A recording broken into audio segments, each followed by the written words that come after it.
Binchako Nathanaël, bonsoir. Bonsoir M. Gaëtan, bonsoir, merci de l'invitation, joyeux Noël et bonne fête pour l'année 2025. Espérons que ça ne serait pas scandaleux comme cette année. En quoi est-ce que l'année a été une année de scandale ou scandaleuse? Ouais, c'est tout simplement parce que la campagne n'a pas après les élections, nous continuons toujours dans la campagne et pourtant c'était une année où il fallait mettre des bases de la gouvernance, mais fort malheureusement, après les élections, nous avons continué avec la campagne. Qui est en campagne? Le président de la République et son équipe dirigeante. Non, le président de la République est en mission qu'on appelle itinérance. Il est dans le Grand Kasaï. Il a jugé bon de passer les fêtes de fin d'année avec les gens du Kasaï, les Congolais. Mais il se trouve que les Congolais sont plutôt l'espace Kasaï et sa région d'origine. Mais c'est ça, la campagne post-électorale. Nous avons la campagne électorale, maintenant c'est la campagne post-électorale, une campagne qui porte sur le changement, la révision constitutionnelle. Cette campagne a pour mission de désorienter la population. Et vous voyez, partout se trouvent les présidents, c'est les gouvernements qui se retrouvent aussi. Tous les ministres suivent les présidents. Pendant ce temps, le pays est bloqué toute une année sans bilan. Et j'espère que l'année prochaine, ça ne serait pas une année où on va nous vendre les illusions de certaines commissions chargées des changements ou de révisions constitutionnelles. Donc j'espère que ça serait une année où le président va se décider de travailler. Pourquoi il fait ça, d'après vous? Tout simplement parce que le président ne sait plus quoi faire. Le président ne sait plus quoi faire pour le moment. J'espère qu'il prie Dieu que nous arrivions à 2028. Parce que pour le moment, il ne sait pas qu'est-ce qu'il doit faire, qu'est-ce qu'il peut faire pour satisfaire le cœur du peuple congolais. Alors, par contre, on voit un président qui connaît la situation de chaque région. Il est passé par le Kananga, ou la ville de Kananga. Il est actuellement à Mbujimaï. Il est attendu à Chikapa, à Kananga. Il a visité les travaux que fait exactement le BSECO dans le cadre de PDL 145 territoires. Il a inspecté un centre hospitalier. À Mbujimaï, aujourd'hui, il préside la réunion du Conseil des ministres. C'est un président qui travaille, même en n'étant pas à Kinshasa. Vous savez, il y a un petit souci avec la République démocratique du Congo et surtout la mentalité des jeunes. Vous savez, j'ai suivi le discours du président de la République. Il a dit pourquoi nous, les opposants, on ne l'applaudit pas, on ne l'encourage pas. Et d'ailleurs, c'est par là que je vais me permettre de répondre à votre question, M. Gaëtan. Vous savez, même les jours de ma mort, même si le président de la République venait à réaliser 99,9% des exploits, il n'aura jamais mes applaudissements. Même si aujourd'hui les FRDC récupéraient 99,99 territoires de notre pays, le président n'aura jamais les applaudissements. Parce que vous êtes opposant? Non, non. On ne peut jamais applaudir quelqu'un pour ce pourquoi il est payé. Non. On ne peut jamais applaudir quelqu'un pour ça. Il a les gyrophares pour ça. Il a l'armée pour ça. Il habite OIA pour ça. Il a aujourd'hui ses charrois automobiles pour ça. Il est payé plus de 10 millions le mois, c'est pour ça. Pourquoi on te paye pour ça? Et toi, tu veux qu'on puisse t'applaudir? Non, non. On ne peut applaudir quelqu'un pour ce pourquoi il est payé. Si c'était gratuit normalement, mais il est payé pour ça. On doit avoir cette mentalité. On doit être des ingrats. Les peuples ont toujours été ingrats. Et si nous sommes des ingrats, nous verrons que ce que le président fait, ce ne sont que une théâtralisation fallacieuse. Vous pensez inaugurer quelques centres, c'est ça la mission des chefs de l'État? Et inaugurer des bâtiments, c'est ça la mission des chefs de l'État? Est-ce qu'il a été élu pour ça? Non, il n'a pas été élu pour qu'on puisse. Il a été élu pour gouverner et il gouverne. Raison pour laquelle il y a tous les membres du gouvernement avec lui aujourd'hui, où il a présidé la 28e réunion du Conseil des ministres. Vous savez, dans des pays sérieux, quand vous écoutez, vous suivez le discours du président de la République à Kananga, vous savez, il doit démissionner directement. Quand je vous dis que le président ne sait plus quoi faire, c'est réellement, c'est vrai. Il ne sait plus quoi faire. Même lui-même, il sait. Même ceux qui l'accompagnent savent que le président n'a rien à faire. Vous imaginez le président, mon président Seth Kikuni a été arrêté. Pourquoi? Parce qu'il a dit, le ministère public a dit que c'est le peuple katangais. Mais suivez le président de la République qui vous dit, mon peuple, mes frères, mon sang, si vous me refusez, je vais aller où? Ne me lapidez pas. Vous êtes mon sang. Ce sont des propos tribaux scandaleux. Le président qui vous dit, il a accepté de se déplacer, M. Gaëtan, de Kinshasa. Le voyage du président de la République, c'est plus de 2 millions de dollars. Mais il déplace de Kinshasa pour Luanda simplement pour faire détourner les regards de Kagame. Vous allez me dire qu'il travaille. J'ai commencé à détourner les regards de Kagame. Mais le président a dit Kagame l'a fouille tout simplement parce qu'il n'arrive pas à le fixer les yeux. C'est ça la diplomatie agissante, la capacité qu'a le président de la République de faire détourner les yeux de Kagame. C'est une réussite pour nous. Mais peut-être Kagame voyait sa fin venir une fois que ce projet d'accord qui était attendu était paraphé. Alors il était obligé de retirer et ces gens du M23, mais aussi les systèmes défensifs qui sont placés le long de la frontière. Donc nous sommes dans un pays où le président dépasse plus de 10 millions de dollars, aller en Angola tout simplement pour prouver à la face du monde que Kagame n'arrive pas à le fixer les regards. Et nous, on est là, on applaudit. Et puis il y a des gens qui disent diplomatie agissante. Donc une nouvelle notion en droit international public qui a pour mission de détourner les regards de son adversaire est une réussite. Donc Zelensky qui applaudit en disant Poutine n'arrive pas à me fixer les regards. Pendant ce temps, les gens meurent à l'aise. C'est un peu le même discours que tient Donald Trump également. Il dit je vais décider aujourd'hui, je vais faire ceci, je vais le regarder dans les yeux, je vais augmenter les taxes. C'est un président qui fait ce qu'il veut. Et après donc on s'est content du fait que Kagame n'arrive pas à regarder mon président dans les yeux. Il a peur de lui. Et après. Et c'est ça la réussite diplomatique. Imaginez, en réalité, on doit être très sévère. Vous savez, la population ou le peuple doit être ingrat envers nos dirigeants. C'est-à-dire, on te donne du courant, tu exiges l'eau. On te donne de l'eau, tu exiges la sécurité. Tu ne peux pas applaudir, on ne peut pas applaudir. On a passé toute une année, on ne sait pas quelles sont les avancées. Vous allez voir, même le gouverneur commence à contredire le porte-parole du gouvernement, tout simplement parce qu'on veut mentir. La République démocratique du Congo n'est pas gérée. La République démocratique du Congo, pour le moment, se retrouve dans la campagne post-électorale. Et c'est ça les dangers. Les dangers, c'est ça. Et quand nous allons arriver en 2025, M. Gaëtan, nous serons maintenant dans les tensions. Oh, il faut mettre une commission. Quelle commission? La commission sur les changements ou modifications. Et puis 2026. 2026, non, président de la CNI, il faut tel quota 2027. Et on perd les années. Et nous, là, quel serait notre avenir? Quel serait l'avenir du pays? L'avenir de la jeunesse? Quand je parle de la jeunesse, je ne parle pas des gens qui portent des chemises, cravates, bien habillés, vous prenez une petite photo, vous réunissez 2-3 personnes, vous parlez de la jeunesse.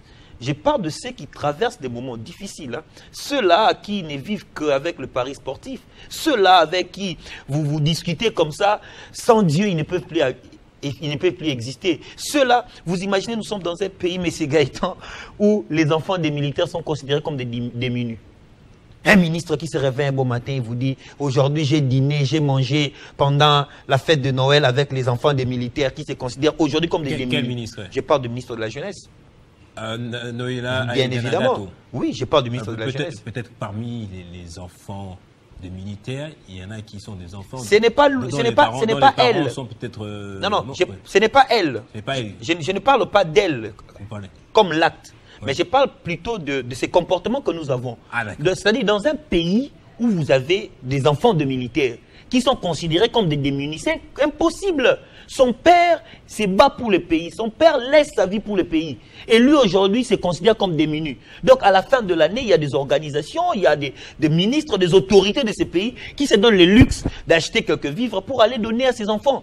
C'est inconcevable. Et dites-moi, dans quel genre de pays sommes-nous et nous allons applaudir pour le président? On ne peut pas l'applaudir. Pourquoi on peut applaudir au président de la République qui a peur du chef coutumier? Pourquoi on va l'applaudir?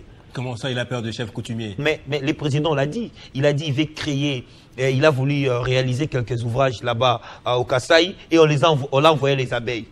Là, c'est à Mbujimayi. Et c'est de l'Équateur.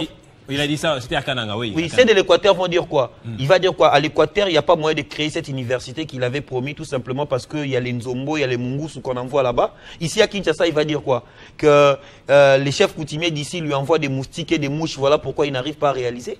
Alors, c'est du Sankourou, vont dire quoi? C'est du Sud qui vont dire on envoie souvent le bœuf, voilà pourquoi les présidents ne réalisent pas. Un président ne peut jamais tenir ce genre de discours. Et nous sommes en train de rêver. Ils sont fous. Alors, le chef de l'État a dit dans un contexte beaucoup plus précis, ce sont les personnes qui travaillent sur le terrain et qui sont à pied d'œuvre dans le cadre de PDL 145 territoires qui ont rencontré ces abeilles-là. Le rapport lui est parvenu, il peut leur parler directement. Je vous donne un exemple. Le président de la République nous dit qu'il a apporté 50 millions de dollars pour relancer l'AMIBA. C'est une bonne nouvelle.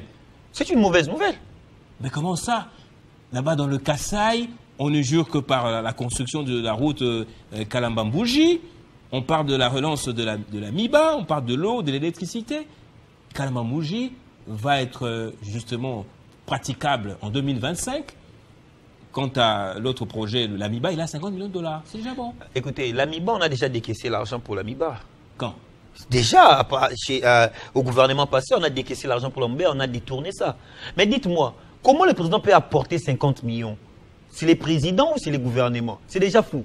Et le président apporte 50 millions, est-ce que ça a respecté la chaîne de dépenses? Bon, je ne pose pas ce genre de questions parce qu'on ne va pas aussi me répondre. Mais dites-moi, si le président apporte 50 millions, donc il atteste que l'argent décaissé autrefois, c'est parti comme ça, mais c'est l'argent du peuple congolais. Qui ont détourné l'argent qu'on avait donné en amont pour que le président apporte à nouveau 50 millions? On doit se poser ce genre de questions. L'argent n'appartient pas au président Félix. Et puis quand le président tient de propos en disant « vous êtes mes frères », c'est très grave. L'institution président de la République n'a pas de tribu. Le président Félix, l'individu Félix n'existe pas. Pour le moment, on a l'institution président de la République qui est incarnée par le président Félix. Donc, ça veut dire que c'est un président qui est sur le point d'être rejeté même par ces vous avez même les difficultés pour prononcer exactement ce que vous voulez dire. Parce que ce que le président a dit, c'est très difficile. Comment le président peut être rejeté par ses siens? Non, non. L'institution président de la République n'a pas de famille, n'a pas de tribu, n'a pas de femme. L'institution président, c'est comme le Parlement. Le Parlement n'a pas de sexe. Quand le président vous dit « vous êtes ma famille, vous êtes mes frères, mon sang », c'est inconcevable. C'est-à-dire aujourd'hui, pourquoi il n'est pas président de l'IDPS? Tout simplement parce qu'il n'existe plus sur le plan de droit. Il est maintenant institution. Et vous avez me dit que l'institution appartient au Kasaï? Imaginez ce genre de propos. 7 fait la prison à cause des propos mal interprétés. Mais le président de la République a tenu plus pire. Dites-moi, quelqu'un qui a mal... Il n'a pas appelé à la division. Il n'a pas appelé les gens de Kasaï de s'élever contre un autre peuple. Quand il dit comparativement au propos de cette Kikouni, déjà, qui présentait les Kasaïens comme un peuple à part, comparativement aux autres tribus. Déjà, cette Kikouni n'a jamais été poursuivi pour des propos séparatistes. Il a été poursuivi pour faux bruit et incitation à la désobéissance civile. Déjà, quand il dit le Congo va mal parce que l'argent du Katanga est détourné. C'est vrai, l'argent du Katanga est détourné. Qui ne sait pas ça? Là, parce que nous ne produisons pas. Le Congo vit par la redevance minière. Quand on attend qu'on a détourné 5 millions, 5 millions là on a détourné, ça vient d'où? Ça vient de la redevance minière. Et le mine émane d'où? N'est-ce pas du Katanga? C'est du Katanga, du Lualaba, du Kolwezi. Dans le Grand Nord également, il y a des minéraux là-bas. Principalement. Ce sont des propos qui sont bannir. J'ai suivi l'archevêque Monseigneur Fulgence Mouteba sur KTO, il dit que les Katangais sont des peuples spéciaux. C'est totalement différent des propos du chef de l'État. Non, non. Quand on dit les Katangais, il n'y a pas de tribu au nom du Katanga. Être Katangais, il n'y a pas de tribu katangaise. Non, non, il n'y en a pas. C'est la raison pour laquelle les gens doivent comprendre. Quand le président dit « vous êtes mes frères », quelqu'un qui comprend mal dira quoi? C'est notre pouvoir. Donc si le président c'est mon frère, je peux tuer n'importe qui.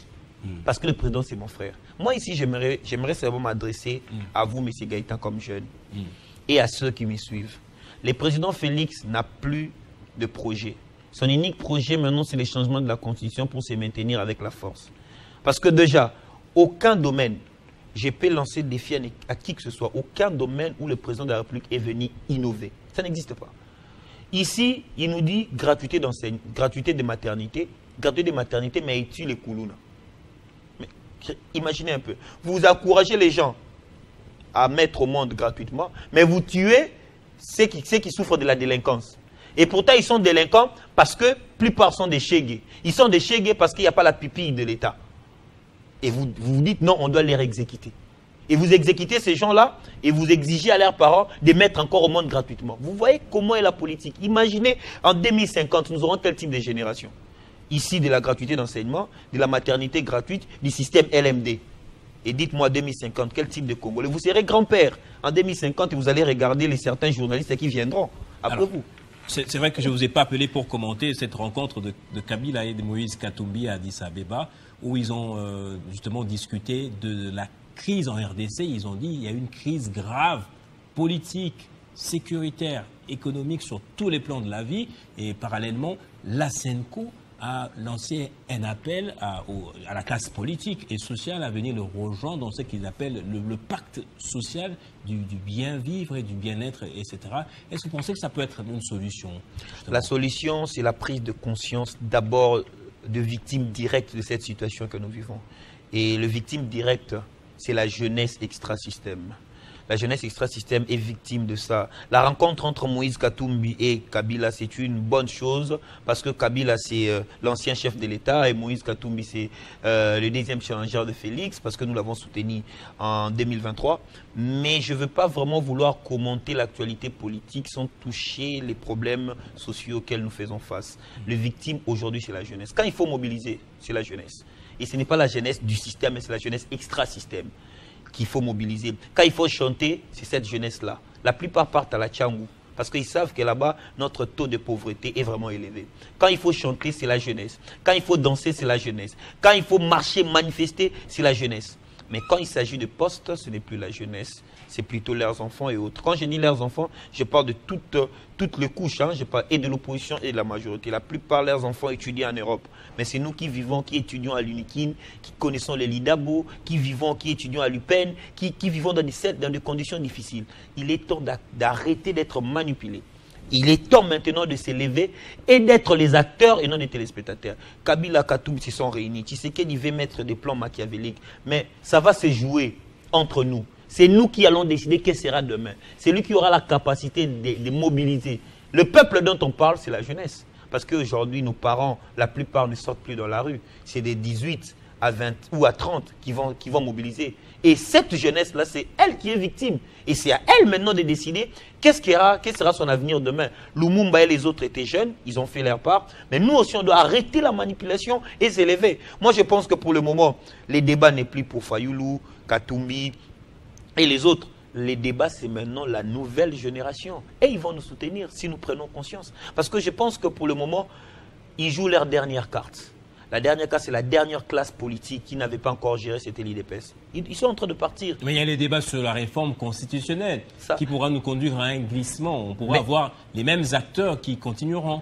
Vous savez, le problème, M. Gaëtan, c'est que nous sommes dans un État où nous n'avons pas la notion de l'État profond. L'État profond, c'est ces mythes, c'est le bien-être, c'est ce qui rassemble l'État, c'est les fondements d'un État. Ça ne dépend pas de l'opposition de la majorité. L'État profond, ce sont des valeurs d'un État. C'est-à-dire, ça peut réunir et les opposants et les gens de la majorité qui sont de patriotes, simplement pour conserver la valeur qu'on appelle l'État profond. Raison pour laquelle vous allez voir, il y a certains principes où vous ne pouvez pas aller au-delà aux États-Unis. En Russie, peut-être. Chaque président qui viendra, vous allez croire peut-être qu'ils ont le même esprit. Parce qu'ils ont l'État profond. Mais nous n'en avons pas. On doit construire ça. Dès aujourd'hui. La réforme constitutionnelle, ce sont des échappatoires. Tout simplement parce que la dernière génération qui n'avait pas encore géré vient de gérer. Après cette génération, c'est nous qui devons être au pouvoir. Sachant déjà qu'ils sont à leur fin. Félix Tshisekedi, quel héritage peut-il laisser à votre génération? Le président Félix n'a rien à laisser. Il ne laissera rien. Et il n'a pas cette volonté. Si nous, on ne s'élève pas. Il va nous flatter. Vous savez, le président Félix vient de mettre à conflit. C'est lui qui a matérialisé la gratuité de la maternité, la gratuité de l'éducation. On a 2 compagnies aériennes, notamment. Bon, ça, c'est peut-être matériel, tout ça. Mais quant à l'état profond que vous avez évoqué tout à l'heure là, il n'a pas planté quelque chose. Non, non. Il n'a pas laissé un fondement. Non, non. Non, non, il n'y en a pas. La traque contre les détourneurs des deniers publics, notamment avec l'IGF. C'est l'état profond aussi, peut-être. Non, non, non, non. Vous savez, quand je parle de l'état profond, M. Gaëtan, je parle d'une notion qui va au-delà du politique. Quelqu'un qui peut réagir comme un patriote et non politique. C'est-à-dire, vous conservez les valeurs, vous conservez la politique idéologique interne de votre pays. Raison pour laquelle vous allez voir un ministre des Affaires étrangères rwandaise, même si on changeait 10 ou 20, ils ont la même politique, même discours, même langage. Ils ont la victimisation sur leur génocide. C'est la notion de l'état profond qu'ils ont construit. C'est-à-dire le Rwanda égale ça. Ça, c'est le squelette du Rwanda. Pays solution face aux problèmes climatiques et à la transition énergétique. C'est aussi quelque chose de profond qu'ils laissent. Avant, il n'y avait pas. Voilà. Nous n'avons pas d'abord la thèse historique. Il n'existe pas. C'est quoi l'histoire du Congo? Si je vous demandais de relater l'histoire exacte de notre indépendance, on demande à une autre personne de relater. Vous allez voir, on va donner des types de versions. Ils n'ont pas pris le temps de construire le pays. Kabila, bien sûr, a construit les institutions, mais il fallait maintenant construire l'État profond, construire la nation qui peut exister même après 30 ans, 40, 50 ans. Ce n'est pas les débats à la Vita Imana. Même si vous êtes de l'IDP, celui-ci de l'Union Sacrée, celui-ci de l'opposition, parce qu'il est de l'autre camp, je ne peux pas accepter. Non. Ça, ce sont des débats Vita Imana, Barcelone, Real. Pas ça. Il faut aller maintenant au-delà, connaître le problème, mettre de base pour laisser la notion de la continuité de l'État. Parce que ce que le président Félix fait aujourd'hui, ce ne sont que... Je ne sais pas comment je peux qualifier ça. Parce qu'aujourd'hui, ce n'est pas de la politique. Ça, ce n'est pas de la politique. Ce sont des one-man shows où vous voulez réagir à un problème tout simplement pour plaire aux gens. J'ai l'impression que le président Félix, même quand ils font des choses, c'est pour nous prouver. Oh, vous faites des choses pour prouver à l'opposition. Non, non. Vous ne faites pas des réalisations pour nous prouver. Oh, il a lancé l'avion Air Congo. Et les gens disaient que le président Félix ne va pas lancer. Bon, opposant Yanzala. Oh, donc, toi, tu lances l'avion pour nous prouver. Non, c'est pour ton peuple. Donc, quand tu lances même des exploits, c'est pour ton peuple. Tu inaugures des choses, ce n'est pas pour nous prouver. Tu es élu pour ça. Et on ne peut pas t'applaudir. Non, tu es payé. Pourquoi t'applaudis pour ce que tu es payé? Et c'est comme ça qu'on doit commencer à réfléchir. On ne va plus nous manipuler. Quand ils donnent des vivres à leur famille, ne filment pas. Mais quand il faut donner à nos frères, sœurs qui sont des démunis, ils viennent filmer. Pourquoi? Pourquoi? Ils ne s'assoient pas à même les sols pendant l'année. Mais à la fin de l'année, quand ils partent au village, ils font semblant de s'asseoir par terre. Parce qu'ils savent nous manipuler. Il faut arrêter ça. Il faut arrêter. Vous allez voir que nous n'avons pas de politique. Nous n'avons pas de patriotes politiques. Nous avons des gens qui savent nous manipuler. Ils nous rendent pauvres pour venir nous donner de miettes et enfin nous allons les applaudir. Il faut arrêter ça. Raison pour laquelle moi je dis souvent aux jeunes, nous sommes victimes. Les politiques se parlent entre eux. Les politiques se parlent entre eux. Ils se passent des marchés entre eux. Mais nous souffrons. Avant, nos parents nous disaient classe et avenir et à lobby. Mais aujourd'hui, relation des avenirs à lobby. Vous voyez le contexte? Donc, tu peux étudier, si tu n'as pas de relation, tu n'as pas de... Malheureusement, c'est l'inversement des valeurs. Voilà. J'ai lisé récemment, Nathanaël, notre Constitution, les préambules, et j'ai vu que c'est bien marqué que nous devons nous lever pour lutter contre l'injustice, ainsi que ses corollaires. Et dans les corollaires, c'est-à-dire ceux qui viennent subséquemment après, il y a notamment les népotismes, les clientélismes, les favoritismes, le tribalisme. Et bizarrement, 20 ans après, nous connaissons toujours les mêmes choses, les relations que vous venez d'évoquer là. Il y a toujours, ce n'est plus les études qui vous ouvrent la porte au monde, mais ce sont les relations. Et ça ne veut pas dire qu'il faut changer la Constitution. Non, non. Qu'est-ce qui se passe? C'est quoi le problème? Il faut construire l'homme congolais. Il faut construire l'homme congolais. C'est-à-dire, M. Gaëtan, moi j'ai une notion simple. Je l'ai dit tout, la vie est une distraction. Chacun de nous choisit comment se distraire. Vous avez choisi le monde journalistique. C'est votre distraction. Chaque jour, émission. Et vous allez vous rendre compte, après quelques années, vous devenez vieux. En faisant la même chose, et puis vous allez peut-être quitter le monde. Moi aussi, peut-être, j'ai choisi peut-être l'église. Les autres ont choisi le football. Et c'est comme ça. Mais pendant que tu es en train de se distraire, il faut chercher à marquer ton temps. Personne ne sait quand est-ce qu'il va quitter. Mais quand ces politiciens vont nous quitter, qu'est-ce qu'ils vont laisser aux générations futures? Les problèmes du pays, ce n'est pas le texte. On nous a toujours dit, la musique, c'est l'art de combiner les sons d'une manière agréable à l'oreille. Ce n'est pas les paroles. Quand la musique, elle est bonne, tu n'as pas besoin qu'on interprète pour toi. On a chanté les chansons des Américains ici. On n'avait pas besoin même que l'on nous dise ça veut dire quoi en anglais. La mélodie, simplement. La mélodie, c'est l'âme d'une nation. Et le Congo n'a pas d'âme. Voilà pourquoi il faut construire l'âme. Raison pour laquelle vous allez voir dans notre hymne national, qu'est-ce que l'on dit?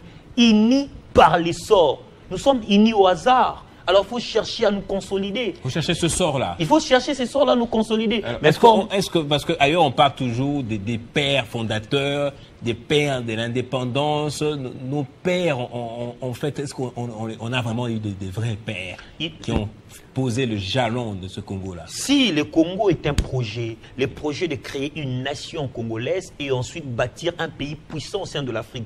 Parce que vous allez regarder, même pendant la colonisation, le Congo était comme une zone de libre-échange, une zone de transaction.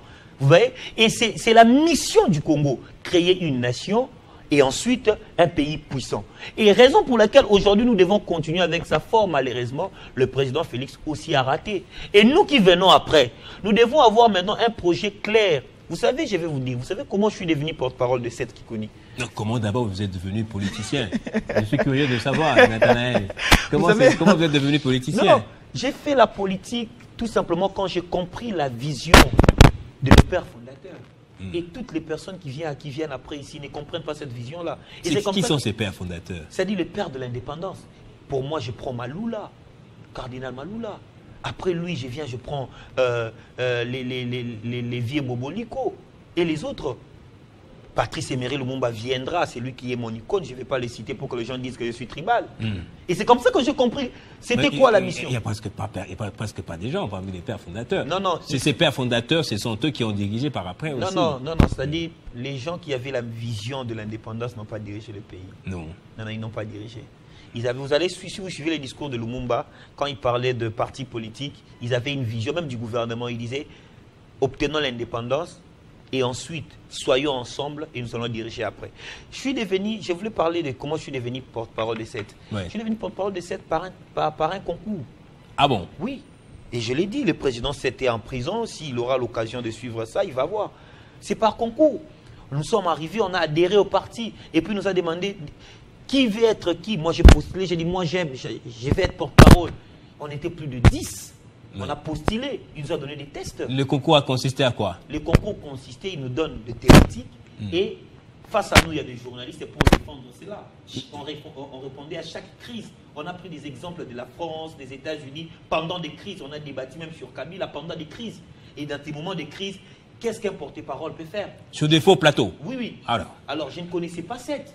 C'était pour la première fois que je puisse le voir. Et c'est comme ça qu'on a coté, nous sommes restés à 3. Et à 3, ensuite, je suis sorti les gagnants. Et là, il m'a nommé porte-parole de son parti. Et pourquoi pas aujourd'hui, on peut avoir des modèles comme ça chez le président de la République? Il faut seulement, toi, tu es de quelle province? Toi, tu es où? Toi, tu viens de... Alors, je vais demander qu'on nous accorde peut-être 3 minutes de plus, le temps pour toi. Tu as dit que c'était une année scandaleuse. Oui. Alors, qu'attendre de l'année prochaine, l'année 2025? Comment vois-tu cette année? Je vois l'année 2025, c'est une année où le président de la République va mettre en place une commission pour les changements de la France. Il va apporter des crises. Et ces crises-là, pour nous projeter en 2026, ainsi pour désigner le président de la CNI, ça serait encore de crise. Et il va exiger ces dialogues-là, qui va dire je n'ai pas voulu cela, mais c'est arrivé. Et quand ça va arriver, il voudra glisser. Parce que le président Félix ne fait que ce que Kabila a eu à faire. Et lui, il copie ça en mal. Si Kabila a fait une année, lui, il le fera 3 ans. Et je vous garantis, prenez cette émission en compte. Je reviendrai ici en 2025, je vous dirai, voyez ce que je vous avais dit. Et je pense que la jeunesse doit s'élever. Et quand je parle de la jeunesse, je parle de la jeunesse extra-système. Nous qui n'avons pas qui, on va appeler la nuit pour nous faire sortir dans les cachets. Merci beaucoup Nathanaël Binchako Onokomba. Alors j'avais un troisième invité qui devait parler des embouteillages à Kinshasa. Il n'est pas venu. Peut-être que je te pose la question que j'avais prévu de lui poser. Les embouteillages à Kinshasa, ça traduit quoi d'après toi rapidement?